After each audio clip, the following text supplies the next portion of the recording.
നമസ്കാരം ഗൈസ്, ഇന്നത്തെ വീഡിയോയിലൂടെ നമ്മൾ നോക്കാൻ പോകുന്നത് സാംസങ് ഗാലക്സി M56 കുറിച്ചാണ്. കുറച്ച് മുന്നാണ് ഫോൺ ഇറങ്ങിയത്, ഒരു 1 വീക്കിൻ്റെ പുറത്തൊക്കെ ആയിട്ടുണ്ട്. അപ്പോൾ ഈ ഫോൺ അവതാരമോ എന്നാണ് ഞാൻ ഹെഡിങ് കൊടുത്തിരിക്കുന്നത്, ഐ മീൻ തമ്പനയിൽ കൊടുത്തിരിക്കുന്നത്. ഞാൻ ഉദ്ദേശിച്ചത് എന്താണെന്ന് വെച്ചിട്ടുണ്ടെങ്കിൽ ഒരു ചെറിയ കൺഫ്യൂഷൻ ക്രിയേറ്റ് ചെയ്യുന്നൊരു ഫോണാണിത്. അതായത് കുറേ നല്ല ഫീച്ചേഴ്സും ഉണ്ട്, അതേസമയത്ത് കുറച്ച് ഡ്രോബാക്കുകളും ഉണ്ട്. പക്ഷെ എന്നും കരുതി ഈ ഫോൺ മൊത്തമായിട്ട് എടുക്കാനും പറയാൻ പറ്റില്ല, എന്നാൽ എടുക്കരുത് എന്നും പറയാൻ പറ്റില്ല. ഞാൻ ഫുൾ ഡീറ്റെയിൽ പറഞ്ഞതിന് ശേഷം നിങ്ങൾക്ക് ലാസ്റ്റ് ഫൈനൽ വെർഡിക്റ്റ് പറയുമ്പോൾ നിങ്ങൾക്ക് അത് മനസ്സിലാവും. സോ 8GB 128GB നിങ്ങൾക്ക് 28,000 രൂപയാണ്. 3,000 രൂപയുടെ ഓഫർ വരുന്നുണ്ട്. 128GB ആണ്. അപ്പോൾ 28 3 കുറച്ച് 25,000 നമുക്ക് എഫക്റ്റീവ് പ്രൈസ് വരുന്നത്. 8GB 256GB നിങ്ങൾക്ക് 31,000 രൂപയാണ് വരുന്നത്. പക്ഷെ ഞാൻ ആ ഒരു പ്രൈസേ കണക്കാക്കുന്നുള്ളൂ. ഇപ്പോഴത്തെ ഒരു കാലത്ത് 128GB ഈസ് നോട്ട് ഇനഫ് എന്നാണ് എൻ്റെ ഒരു അഭിപ്രായം. സ്ഥിരമായിട്ട് വീഡിയോ കാണുന്നവർക്ക് അറിയാം. അതേ സമയത്ത് നമുക്ക് സാംസങ്ങിൻ്റെ ഒരു ട്രെൻഡ് നമുക്കറിയാം. പെട്ടിനകത്ത് ചാർജറില്ല, സിം ടൂളും പിന്നെ ഡോക്യുമെൻറ്റേഷനും കാര്യങ്ങളൊക്കെ വരുന്നുണ്ട്. അപ്പം ഈ ഒരു പ്രൈസ് റേഞ്ചിൽ നിങ്ങൾക്ക് കിട്ടുന്ന ഫീച്ചേഴ്സ് എന്ന് പറയുന്നത്, അതിൻ്റെ മുന്നേ നിങ്ങളിപ്പോൾ കണ്ടിരിക്കുന്ന ടെക്ടോടെക് മലയാളം എന്ന യൂട്യൂബ് ചാനൽ ഞാൻ മറന്നാൽ അത് കൂടുതൽ ടൈം കളയണ്ട, നേരെ വീഡിയോയിലേക്ക് കിടക്കാം.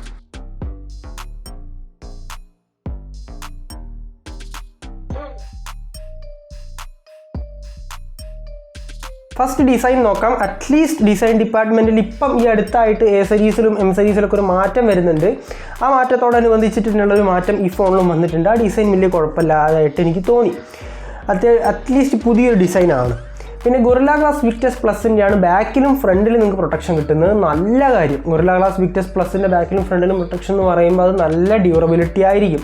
പക്ഷെ അതേ സമയത്ത് IP റേറ്റിങ്ങിൻ്റെ സപ്പോർട്ടോ കാര്യങ്ങളോടെ വരുന്നില്ല. IP റേറ്റിങ്ങിനെ കുറിച്ച് മെൻഷൻ ചെയ്തിട്ട് പോലുമില്ല കമ്പനി. ആ ഒരു അവസ്ഥയിലാണ്. 7.2mm തിക്നെസ്, 180 ഗ്രാമിൻ്റെയാണ് വെയിറ്റ് വരുന്നത്. ലൈറ്റ് വെയിറ്റ് ആണ്, തിന്നാണ്. And dual nano SIM card only ആണ്. SD കാർഡിൻ്റെ സപ്പോർട്ടും പിന്നെ 3.5mm ഓഡിയോ ജാക്കും കാര്യങ്ങളൊന്നും വരുന്നില്ല. പിന്നെ പ്ലാസ്റ്റിക് ഫ്രെയിമാണ് നിങ്ങൾക്ക് ഇവിടെ കിട്ടുന്നത്. അങ്ങനെയാണ് ഈ ഒരു ബേസിക് ആയിട്ടുള്ള ഡിസൈൻ ഡിപ്പാർട്ട്മെൻറ്റ് നോക്കുന്ന സമയത്ത്. ഇനി ഡിസ്പ്ലേ ആൻഡ് ഓഡിയോ ഡിപ്പാർട്ട്മെൻറ്റിനെ കുറിച്ച് പറയുന്ന സമയത്ത് 6.7 ഇഞ്ചസിൻ്റെ full HD+ resolution, super AMOLED plus ആണ് പാനൽ വരുന്നത്. നല്ല കാര്യം.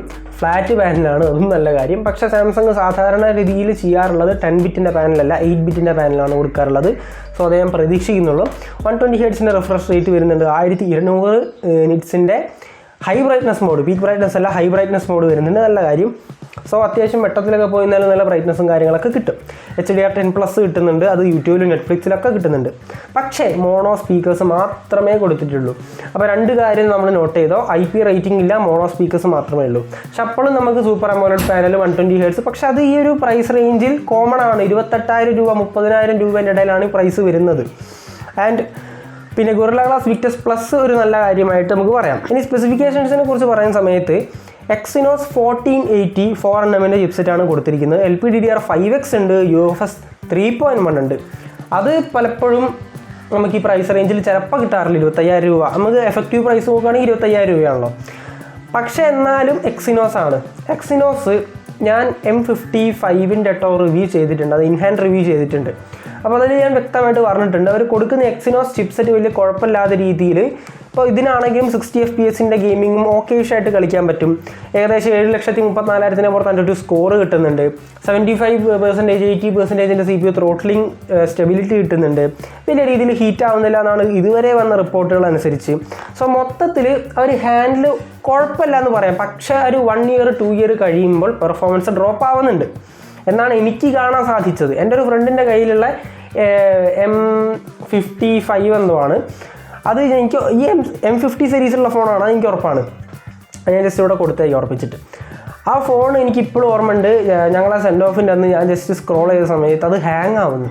നോർമൽ സ്ക്രോളിങ്ങിൽ ജസ്റ്റ് ആപ്പ് ഡ്രോവറൊക്കെ ഹാങ് ആവുക. അപ്പം പെർഫോമൻസ് ഡ്രോപ്പ് ആവുന്നുണ്ടെന്നുള്ളതിൽ യാതൊരു സംശയമില്ല. അത് Exynosൻ്റെ കുഴപ്പമാണോ സാംസങ്ങിൻ്റെ സോഫ്റ്റ്വെയറിൻ്റെ കുഴപ്പമാണോ എന്ന് എനിക്കറിയില്ല. പക്ഷേ അത് Exynos ഫോണുകളിൽ ശ്രദ്ധിക്കപ്പെട്ടിട്ടുള്ളൂ. സോ അത് സോഫ്റ്റ്വെയറിൻ്റെ കുഴപ്പമല്ല. അപ്പോൾ അതൊന്ന് നമ്മൾ മൈൻഡിൽ കണക്കാക്കണം. അപ്പം പിന്നെ നമ്മൾ ബാറ്ററി സെക്ഷനെ കുറിച്ച് പറയുന്ന സമയത്ത് 5000 mAh ബാറ്ററി, 45 വാട്ട്സിൻ്റെ ഫാസ്റ്റ് ചാർജിങ് സപ്പോർട്ട് വരുന്നുണ്ട്. നല്ല കാര്യം. 25 വാട്ടല്ല 45 വാട്ട്സ് കൊടുത്തിട്ടുണ്ട്. പക്ഷേ അഗെയിൻ പെട്ടിയിൽ നമുക്കില്ല. അപ്പോൾ ഫോണിൻ്റെ 25,000 നിങ്ങൾ എഫക്റ്റീവ് പ്രൈസിന് എടുത്താലും 45 വാട്ട്സിൻ്റെ ചാർജിങ് മാക്സിമം സപ്പോർട്ട് ഉപയോഗിക്കണമെങ്കിൽ ഏകദേശം 2,000 രൂപയുടെ അടുത്ത് അധികം ചിലവാക്കണം. അപ്പോൾ 2,000 രൂപ അധികമായില്ലേ, അതും ചിന്തിക്കണം. ഇനി സോഫ്റ്റ്വെയറിനെ കുറിച്ച് പറയുമ്പോൾ ഗജഗംഭീരമാണ്. One UI 7 based on Android 15 ആണ്. നിങ്ങൾക്ക് സെക്യൂർ ഫോൾഡറും കാര്യങ്ങളൊക്കെ വരുന്നുണ്ട്. 6 വർഷത്തെ മേജർ അപ്ഡേറ്റ് നിങ്ങൾക്ക് കിട്ടുന്നുണ്ട്.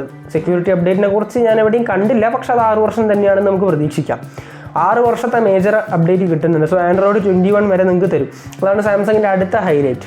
ആൻഡ് ബേസിക് ആയിട്ടുള്ള AI ഫീച്ചേഴ്സ്, സർക്കിൾ ടു സെർച്ചും പിന്നെ ഒബ്ജക്റ്റ് ഇറേസറും അങ്ങനത്തെ കാര്യങ്ങളൊക്കെ വരുന്നുണ്ട്. സോ അതിലൊന്നും അവർ കുറയ്ക്കില്ല.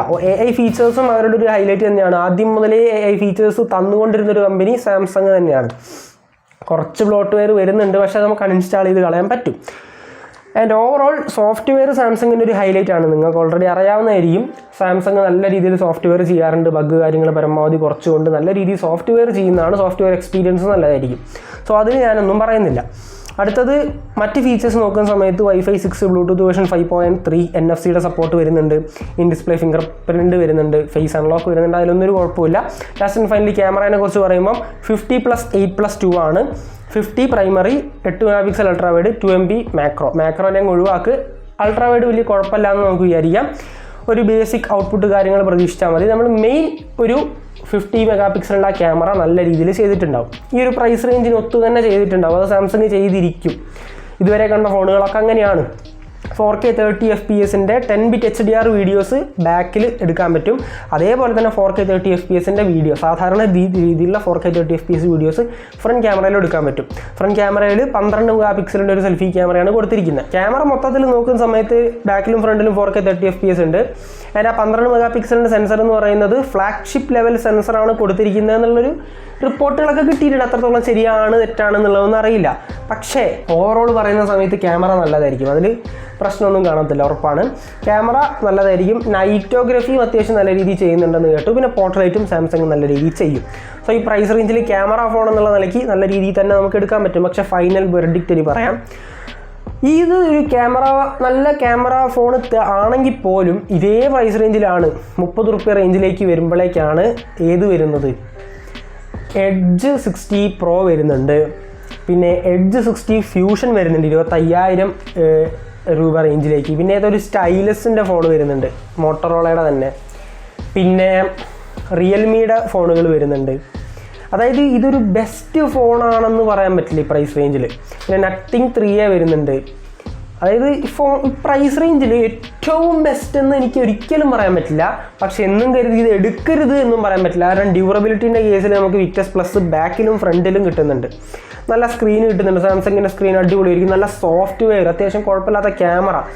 ഗെയിമിംഗ് എന്നുള്ളൊരു ആസ്പെക്റ്റ് നോക്കരുത്. വലിയ കുഴപ്പമില്ലാത്ത ഡേ ടു ഡേ ആക്ടിവിറ്റീസ് ഇങ്ങനെ നടന്നു പോയിക്കോളും, കുഴപ്പമൊന്നുമില്ല എന്നുള്ള രീതിക്ക് നമുക്ക് എടുക്കാൻ പറ്റും. പക്ഷെ ഞാൻ പറയുമ്പോണ്ടല്ലോ, ചാർജറും കൂടി വാങ്ങുമ്പോഴേക്കൊരു തുകയാവും. അപ്പോൾ നിങ്ങളിത് എടുക്കണം എന്നൊരാഗ്രഹമുള്ള ഒരാളാണെങ്കിൽ നിങ്ങൾക്ക് എടുക്കാം. Mono speakers is not acceptable. അത് നിങ്ങൾ തീരുമാനിക്കുക. IQ Z10-ലും കിട്ടിയിട്ടുണ്ടായിരുന്നു. പക്ഷേ IQ Z10-ൻ്റെ പ്രത്യേകത എന്ന് പറയുന്നത് ബാക്കിയെല്ലാം അടിപൊളിയായിരുന്നു. വേറെ ഒറ്റൊരു അതിൽ ചാർജറും ഉണ്ട് പെട്ടീൻ്റെ അകത്ത്. അതുകൊണ്ട് അത് ഞാൻ ജസ്റ്റ് നെഗ്ലിജിബിളായിട്ട് പറഞ്ഞിട്ടുണ്ടായിരുന്നു. പക്ഷേ ഇതങ്ങനെ പറയാൻ പറ്റും എനിക്കറിയില്ല. ഇത് എടുക്കണം എന്നുണ്ടെങ്കിൽ നിങ്ങളൊരു കാര്യം ചെയ്യുക, ഇതിന് ഓഫേഴ്സിന് വേണ്ടി വെയിറ്റ് ചെയ്യുക. അല്ലാണ്ട് ഇപ്പോഴേ ചാടിക്കറി എടുക്കാൻ നിൽക്കരുത്. ഇതിന് ഓഫേഴ്സ് വരും, ഉറപ്പാണ് ഓഫേഴ്സ് വരും. ആ സമയത്ത് നോക്കിയിട്ട് എടുക്കുക എന്നുള്ളതാണ് എനിക്ക് പറയാനുള്ളത്. സോ ഇത്രയും നേരം വീഡിയോ കണ്ടതിന് നന്ദി. Thanks for watching.